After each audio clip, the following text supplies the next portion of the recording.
ഭിക്ഷക്കാരനാണെന്ന് കരുതി super star രജനീകാന്തിന് ഭിക്ഷയായി 10 രൂപ നൽകിയ യുവതി. പിന്നീട് സംഭവിച്ചത്. മിഴി ഫിലിംസിന്റെ ഒരു പുതിയ വീഡിയോയിലേക്ക് എല്ലാവർക്കും സ്വാഗതം.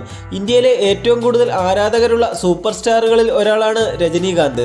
വളരെ സിമ്പിളായ ജീവിതം നയിക്കുന്ന രജനീകാന്തിന്റെ ജീവിതത്തിലെ പല സംഭവങ്ങളും ആരാധകർക്കിടയിൽ ചർച്ചയാകാറുണ്ട്. ഭിക്ഷക്കാരനാണെന്ന് കരുതി ഒരു യുവതി രജനീകാന്തിന് 10 രൂപ നൽകിയ സംഭവമാണ് നമ്മൾ ഇന്ന് ഈ വീഡിയോ ഭാഗത്ത് നോക്കുന്നത്. ഒരു ക്ഷേത്രത്തിൽ പോയപ്പോഴാണ് രജനീകാന്തിന് ഇത്തരത്തിലൊരു അനുഭവം ഉണ്ടായെന്നാണ് ഗായത്രി ശ്രീകാന്ത് രചിച്ച ദ നെയിം ഈസ് രജനീകാന്ത് എന്ന ബയോഗ്രാഫിയിൽ പറയുന്നത്.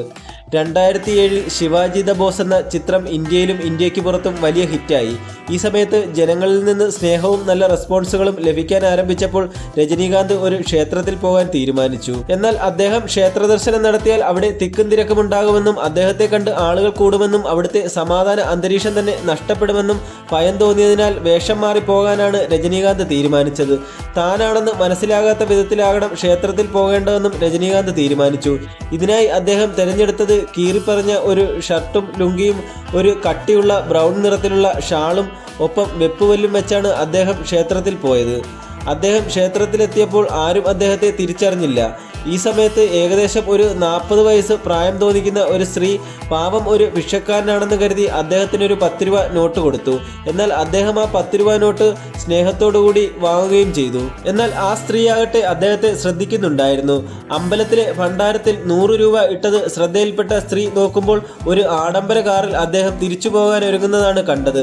സ്ത്രീ ഉടൻ തന്നെ തനിക്ക് അബദ്ധം പറ്റിയത് മനസ്സിലാക്കി അദ്ദേഹത്തിന്റെ അടുത്തേക്ക് ക്ഷമ ചോദിക്കാനായി എത്തി.